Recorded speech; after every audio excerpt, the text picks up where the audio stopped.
Good morning. I wanted to thank Jane for inviting me to give the talk today.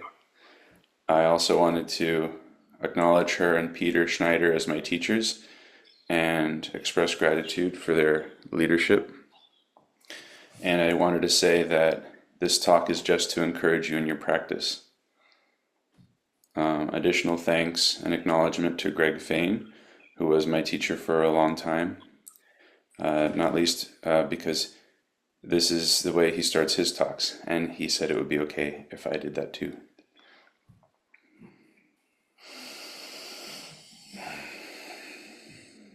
So, I've been reflecting on curiosity ever since Jane pointed out that that was one of Peter's traits that she really liked.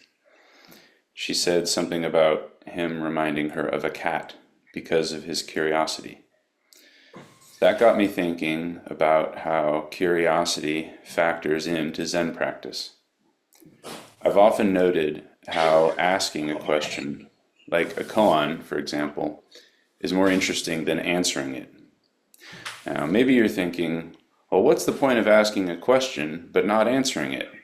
And to that, I would say, good question. But I would also say that it is beneficial to cultivate curiosity. Curiosity is what got us to come to Zen practice, and I feel it will carry us through all the way. It goes hand in hand with earnestness and sincerity, and these too are helpful traits to cultivate in our Zen practice. More than that, I think curiosity is a way to throw off clinging to ideas and just experience the present moment. As we sit in Zazen, we let our attention settle on the breath. Maybe we count each cycle in and out, or maybe we don't, but either way, we focus on the breath and watch, listen to, and feel the way it goes in through our mouth and or nostrils, fills our belly and our chest, and stops. Then we observe again as our breath goes out. This moment, after the breath has gone out, but before it begins to come in again, is a great moment to practice spacious awareness. And a great way to practice spacious awareness is to be wholeheartedly curious. Let the breath go out and try to notice the very end, like when the Buddha asked Ananda to listen to the fading sound of a bell. Now the breath is fully out. How long will the moment last? Don't try to guess. Don't decide to breathe in. Sometimes it is nearly instantaneous, but other times this moment is a little longer. Now that the out-breath is done, but the in-breath hasn't yet begun, what does it mean to focus on the breath? Don't answer. Don't think about it. Just sit with this curiosity and enjoy the spacious awareness. This is a moment of shunyata, or emptiness, what often gets translated as emptiness. When there is just curiosity, we are more open. I have also heard sometimes people translate shunyata as boundlessness instead of emptiness. I like this. Thoughts, judgments, stories get between our awareness and the present moment. They get between us and curiosity. Clinging to our ideas and stories, not being curious, puts boundaries on our moment-to-moment experience, thus disrupting and distorting the just-as-it-isness of the present moment. Aiming for the opposite, we can see how curiosity gives us an intimate experience of shunyata. It is, in the beginner's mind, there are many possibilities. It is, don't know. And not knowing is closest. People often talk about don't know or not knowing is most intimate and wind up glossing over how profound this curiosity is, how crucial it is to understand Zen. Don't know is an expression which embodies curiosity. when we are not trying to answer the question, for example, what is it? But rather letting curiosity, only curiosity, be the totality of our experience. We are not conceptualizing. We are not differentiating and separating. We are not making up things. And not anything is another good way to think of emptiness. Emptiness just means empty of anythingness. It is just thusness. It is just however it is. By it, I mean our moment-to-moment experience of conscious awareness. Like with much that happens in Zazen, we cannot help but take curiosity out into our lives when we leave the Zendo. When a driver acts like a jerk in traffic, instead of instead of that guy is a jerk, maybe I might ask, is that guy a jerk? I wonder why he did that. That's just one example. But often I've seen how negative mental and emotional states arise because a story or idea that forms that I become very certain is true. That is not always true. Sometimes I'm just emotional, and that's okay. Being curious about what's coming up in my heart opens me up to practicing compassion. Being curious about others' suffering opens me up to practicing compassion. Being curious about everything that's going on opens me up to awareness and paying attention. In a way, curiosity is our natural state. Curiosity is how we begin life once we're done crying from the shock of being born. So, may we return to our original nature and be curious at the bottom of every breath. Thank you.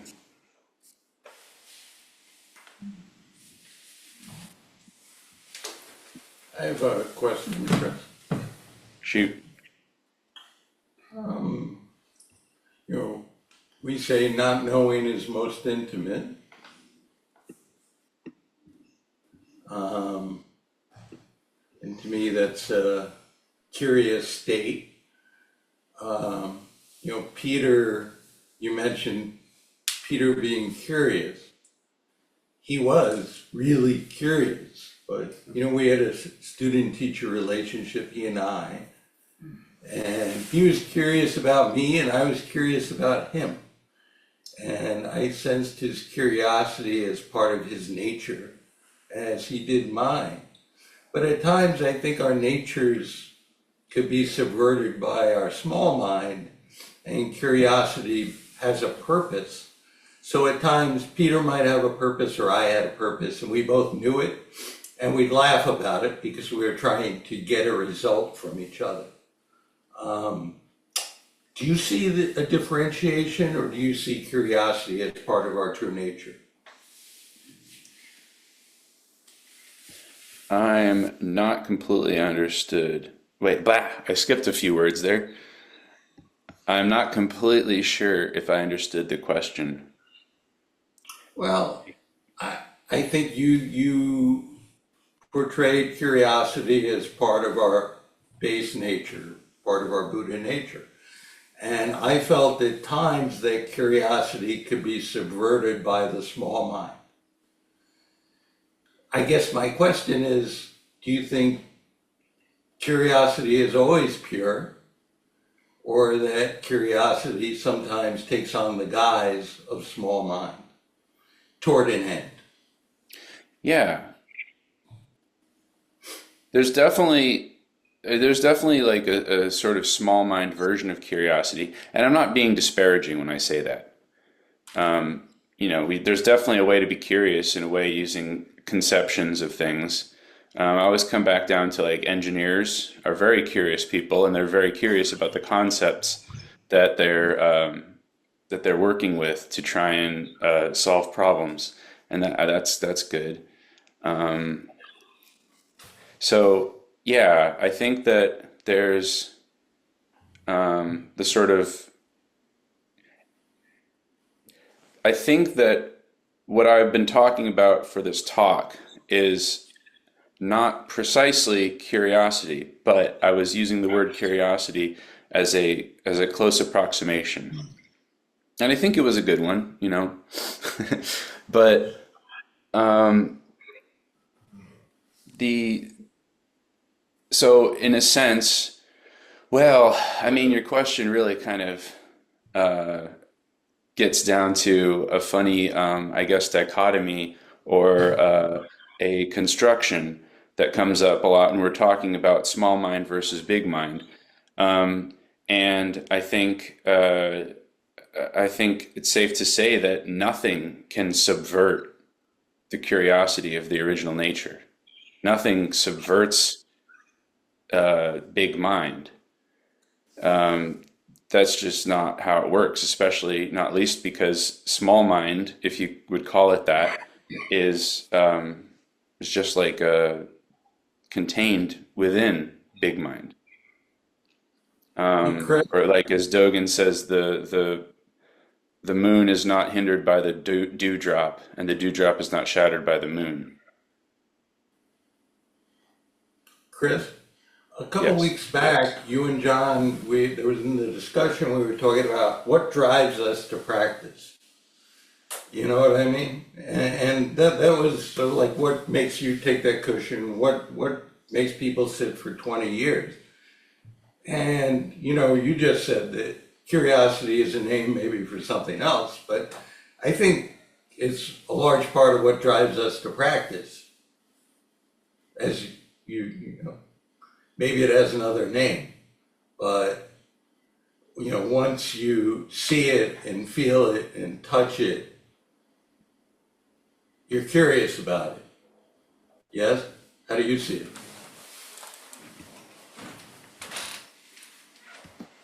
I think that's a great way to put it. I can't really improve on what you said. Great. I think we answered the question from 2 weeks ago. Thank you.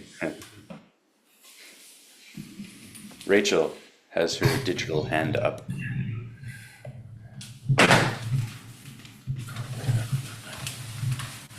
Thank you, Chris.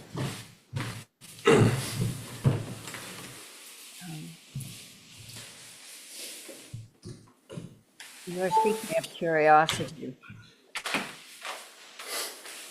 has kept reminding me of an expression with my teacher in the original time I spent in practice. This was not a phrase that was used in the context I was in, but it's used in Northern California a lot, which is way seeking mind.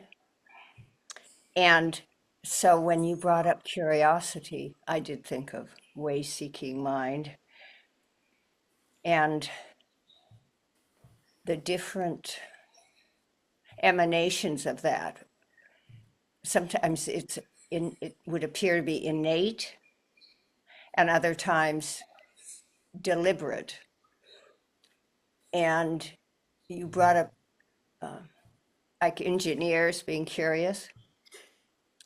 I know, I mean, my husband was an engineer, but I know a couple of others. And there was a T-shirt I bought that everyone enjoyed tremendously for John that said, "I'm an engineer. To save time, let's just assume I'm never wrong."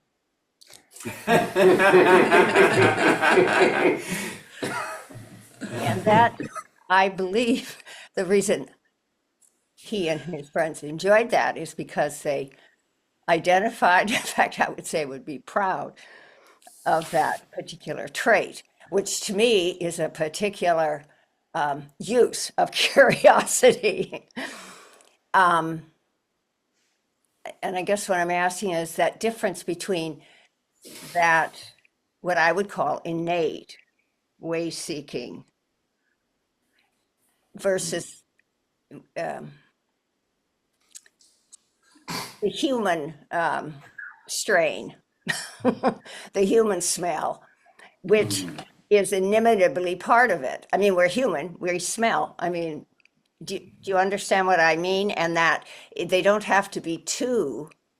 I mean, the two are one, they don't have to be two, but you can understand not two, not one, but that they are one, but yet there really is a difference. Or one experience is a different in your human life.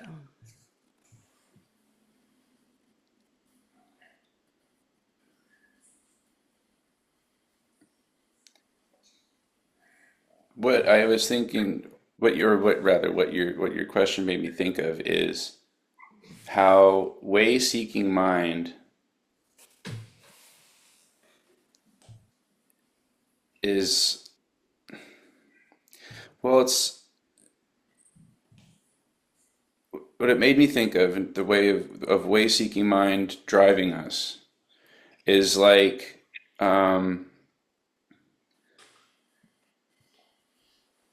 deciding, and it is a little bit arrogant, but at some point, maybe not everyone, but for me it's true, and I think it's a pretty common experience. Decided at some point, um, I want I want to be like a Buddha, and I've heard it suggested that trudging to the Zendo, like, well, I hope I get enlightened someday and can be like a Buddha, is an embodiment of way-seeking mind, or is like Dogen's notion of practice enlightenment, that the enlightenment is the mind that gets us to the seat, and that so we're there. So the human smell of curiosity or of way-seeking mind, I mean, I don't really, I'm not really sure what I can say about that other than yes, yeah, there's the human smell to that, and there's there's everything else, and I don't really have much of a response to that. Sorry. Jane, you got a question? Yeah. Chris, Jane? Hey, Jane. Rachel, I'm really sorry I didn't find that t-shirt for Peter. He would have loved it. Yep, he would. Anyway, I think curiosity is a very good topic to talk about. And yes, I also think it's included in way-seeking mind. When you just have the sudden insight that perhaps there's more than just what you're doing, or something else that can lead you into a state of I think curiosity eventually leads us to a state of incredible wonder about the world. And curiosity is the kind of emotion that doesn't let us overlook things. Like if Peter and I came into his room and there was a pile of papers on his desk that he hadn't seen before, he inevitably would have to go over and go through them, look at all of them. And it reminded me of our cat, who if she jumped up on the desk and found a pile of papers, she would have to go through them too.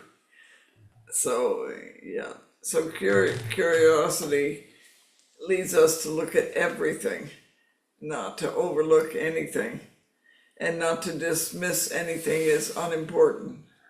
If you look at a cat with a room full of stuff, they look at everything. They will go from cushion to cushion, even though they've seen 10 of them in a row, they will still look at another one. So they don't overlook anything. And I think that's very much like the mind that Peter had. He just did not overlook anything. He was always noticing something that's different. And there's a picture of Peter and I when we're getting ready for the Jukai with who were the two people? Spencer and, Spencer, yeah, it wasn't Jukai, it was the ordination of Spencer and Chris. And I was sitting talking to Helen about something in the ceremony, and Peter was sitting like this, looking like his whole body was like pointing this direction. And my sister pointed out that picture and she said, he looks like he's just honed in on something really important. And I said, that really was the way he was. He just saw something and his whole being honed in on it. So his whole face, everything was pointing towards it. And he just didn't pass up anything. So I think the object of curiosity is we learn not to overlook anything. But because curiosity comes and goes easily, depending on our sense of drama, we either overlook or don't overlook. So when we're truly in a state of mind seeking, what is it? Way seeking mind? Way seeking mind, we don't overlook anything because we are really curious at that point as to where way seeking mind is going to take us. So I think the subject of curiosity is a very good one, Chris. I just think it would be nice if you would go further into it. For example, you talked about all the way to the end several times, and I was curious as to what you meant by all the way to the end. Well, so the smartass response that came up immediately was, well, when I get there, I'll tell you. But That's not curiosity.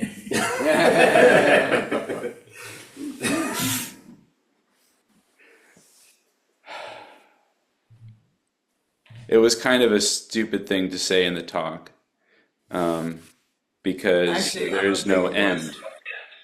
Chris, I don't think it was a stupid thing to say. I think it's the kind of thing everybody thinks of.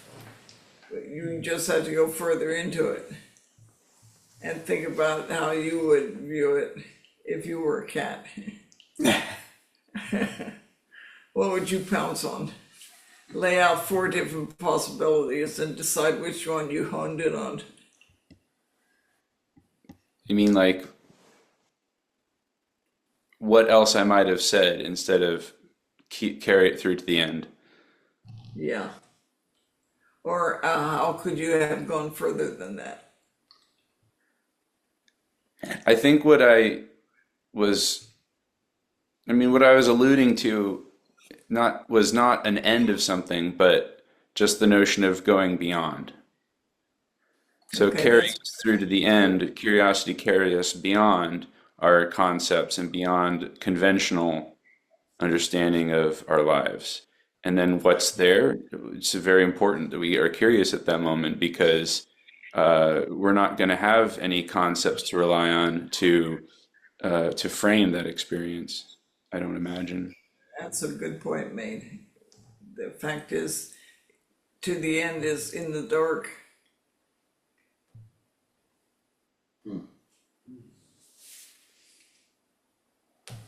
But the cat doesn't lose its curiosity even in the dark. If anything, it would find many more things to play with.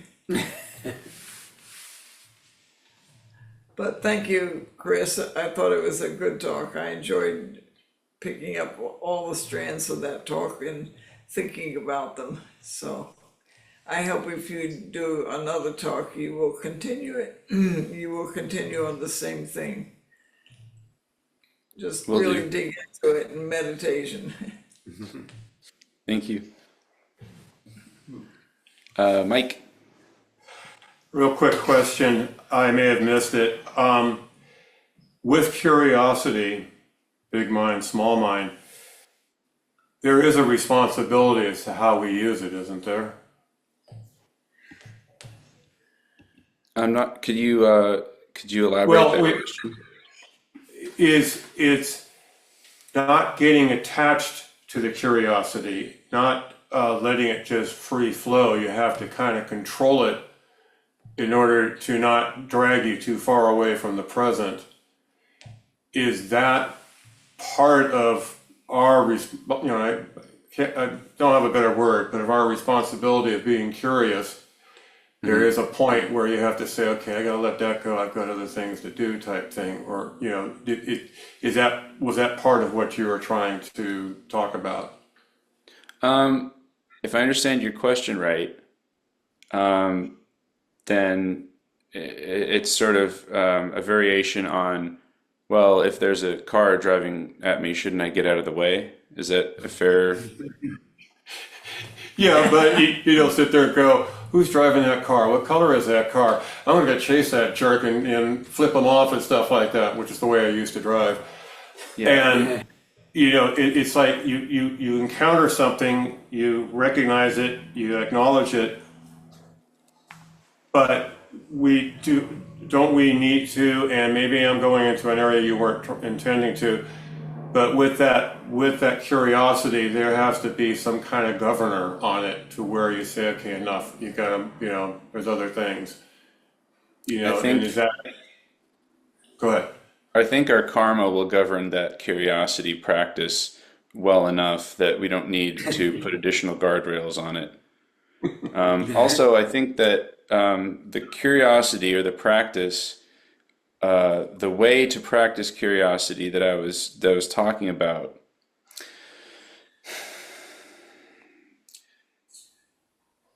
if we're attaching to a concept of the curiosity, then we've stopped practicing that curiosity.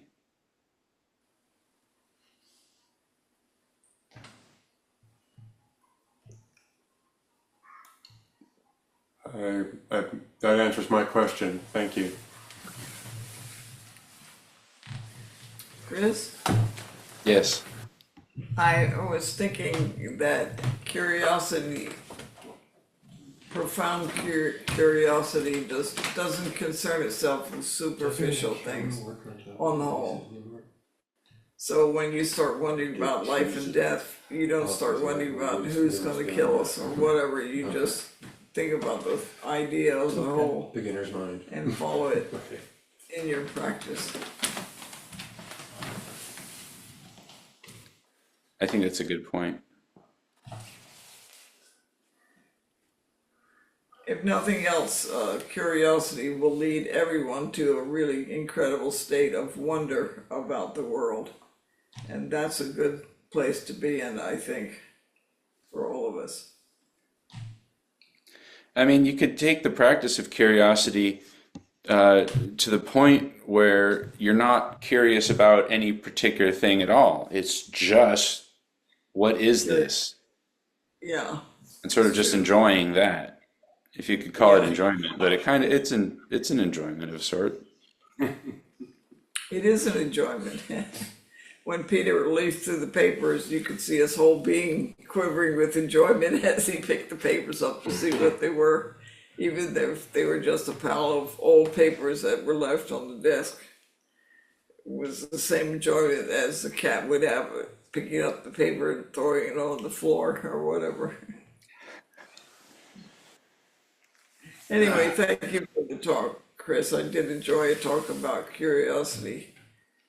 I think there's a lot more talks in that for everybody, you know, the topics like curiosity, we sort of ignore all the other feelings of human nature. The curiosity, I would like to hear talks about more qualities of what we think people have that we don't really think about so much. But curiosity is definitely one of them.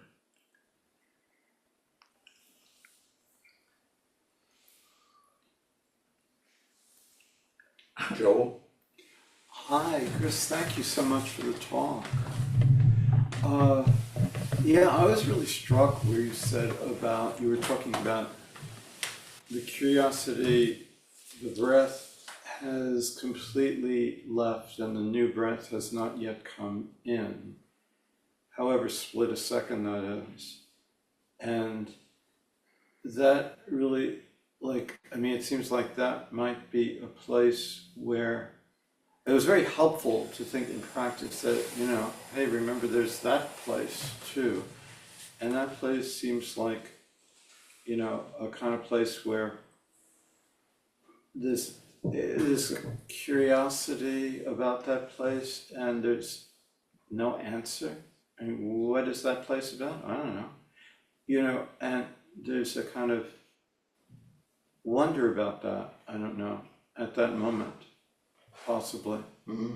And that might be kind of something that that sometimes can be very miraculous. Could we ask, in the point where the breath is ended and before the next breath has begun, where are you? Exactly. Could I speak? Because in my practice over the years, this place has been a real place for me, at the top of the breath and the bottom of the breath. And I feel like my practice is vibrant there because it's really a place of not knowing. And you're right, Joel, there's a lot of anticipation at these two places and they're fractional. But it feels like there's incredible potential energy at each place, but unknown. And it feels like these are, for me, and this is projection, but I feel like these are places of strong connection for me. And thank you for bringing it up, Joel, it's just like a spacious place at those 2 points of breath or no breath, you know. Yeah, I think, yeah, thanks. I think like Janie said, were you? And there's, at that moment, just at that moment, you search for you and you can't find it. Somehow it's like, oh, where am I? Me? What are you talking about? Kind of instant. There's a potential for that at that point. That if we're not at that moment forgetting all about, oh, the breath ended and this new one is beginning and we're spacing out about whatever we're spacing out about. So I think what you're onto about where are you then is a really good one.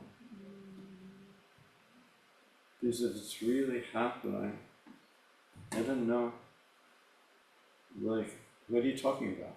About you? Which is a curiosity. What is this? Good question.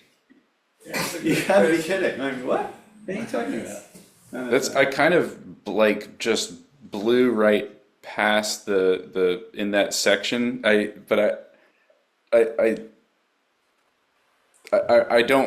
don't want to drop it. I want to keep remembering, or at least just exploring how, as I focus on my breath, once that out breath finishes and there is no more out breath, but there is not yet any in breath, but I'm still focusing on my breath, what am I focusing on? And I think that's what makes that moment, I think that's why just reflecting on that moment ended up giving me some inspiration for this talk, is just because it is cool. Yeah. It is a nice talk. Yeah. It looked incredibly thoughtful this than when we were talking about Yeah. between this breath. Yeah. Thank you, Chris. I was thinking heavily and conceptually about that transition, and what I found really helpful was a lot of the times when you said "don't think," because in that split second when you mentioned the time between exhalation or between inhalation and exhalation, I was remembering a whole chapter that talked about the movements of the breath, all the years that I've studied breathing, and then all the equations that talk about the slope and all of that. And when you said don't think about it, I said that's it. I have to stop being. I went into expert mind because my first thinking is I want to figure it out, be curious about it, and explain it to everybody. That's the subversion of the small mind, and that's my natural tendency.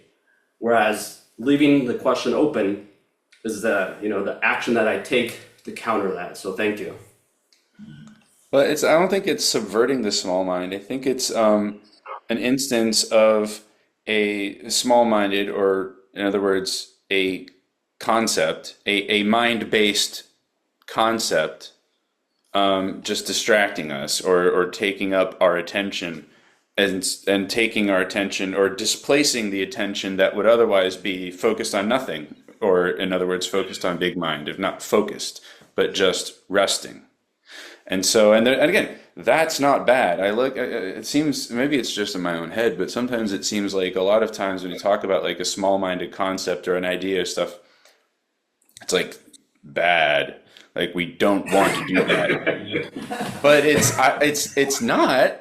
It's just we're studying Zen, and there is something there is something very worthy of our pursuit in the exploration of what big mind is, or what is it, and curiosity, whatever it is. So and also, again, like with tigers and cars, we should very much let the small-minded concepts occupy most of our attention in many instances. Chris, Yeah. I'm glad you said that because that's really true, because I think you can't ignore the small mind desire to solve, and you can't just pretend it's not there. You really have to follow it through as far as it will go until you are convinced, body and soul and mind, that it is a completely dead end to follow. You have to be completely convinced without any hesitation that is so, and that can't happen unless you bang on the gate so long and it never opens. And in fact, it's described in Buddhist writings as a mosquito trying to bite an iron bull.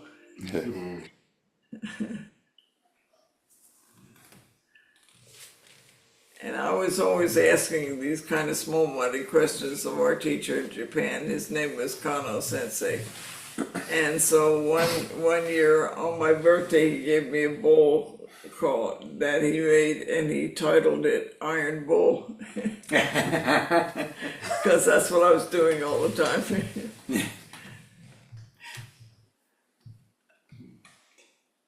Yeah. Yes, Heckmit. Yeah, thanks. Appreciated the talk too. I think that's just kind of what I was thinking about. There's so many avenues to be curious about, and like wanting to find where like the Dharma, I guess, manifests in so many different areas, whether it's more small mind or big mind. But yeah, and wondering if it is like a dead end or not. But I guess you don't know until you try, right, and really explore it fully.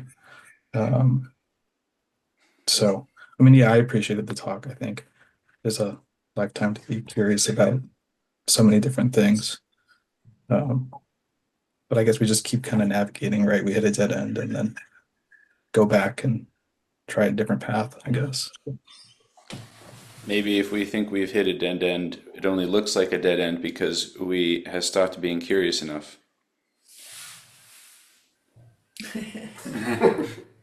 I think the thing is, you have to wait for your own being to open that door.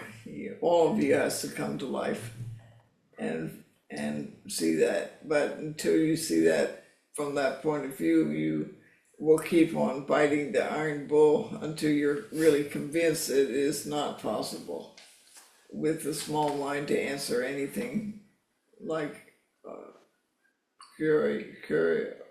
curiosity. So I'm curious about emptiness, and I bite that iron ball every day. That's good. This is really good practice, the more you fight with your understanding of things, it's good to follow it as far as it will go. Well, I know that since it's a pursuit, it's feckless. But falling back into it, that's where the curiosity leads me, is to a result that's not driven, it's organic. Yeah, it has to, you have to follow it through, because to cut it short is to deny the real struggle. And the real struggle is all of you. Yeah, it's painful in pursuit when you know, you innately know that there's no end on this intellectual path. But you don't really innately know, that's the point, you wouldn't follow it. if But you were- know, but you don't know. If you were convinced that this path did not lead to Los Angeles, but you were gonna keep going anyway, you would finally look for the real path. Yes. Anyway, I'd like to quote a story Peter told of one of the teachers, one of the Buddhist teachers, who on his deathbed, when he's dying with his disciples all around him, he says, with his last breath, he says, "What a waste." Oh, ouch. Oh boy. I'm leaving.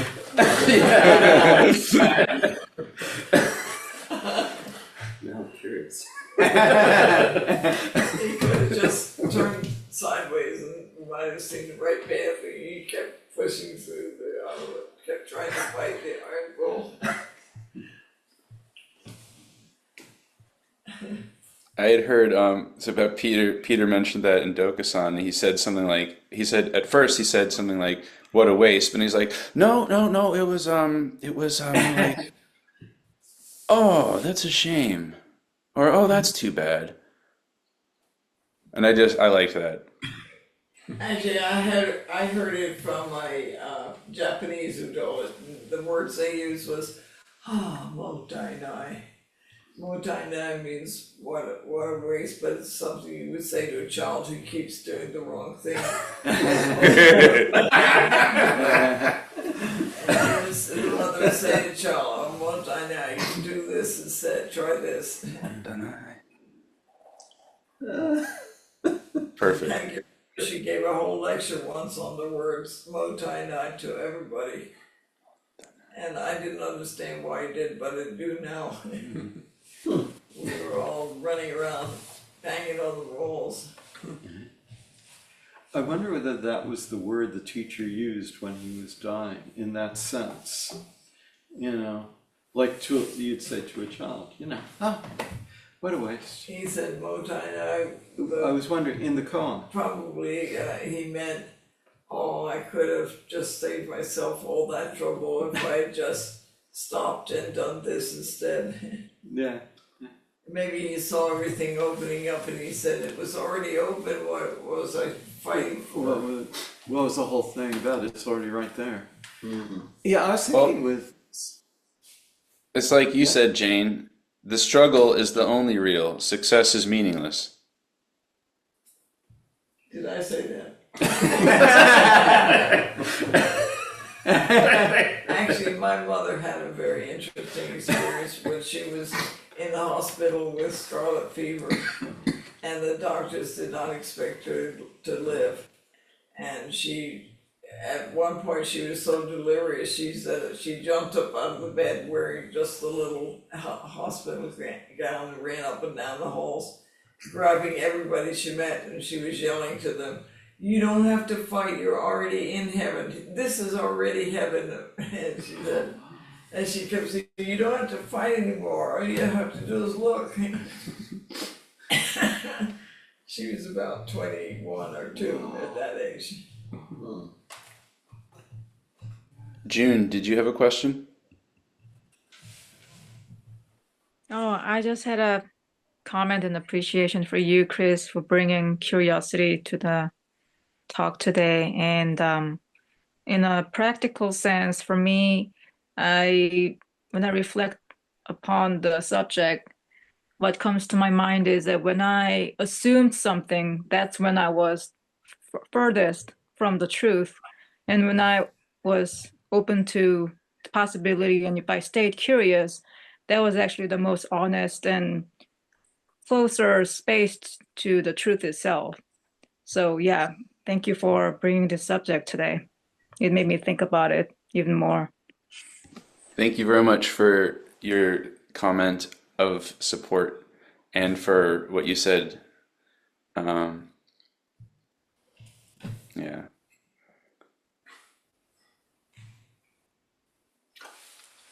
Service. This is a kind of an assumption, but I assume that since it's almost noon, it's about time for service. Yes. Thank you so much. Thank you, Chris. Thanks, Chris. Thank you very much for your kind attention. Please take very good care of yourselves.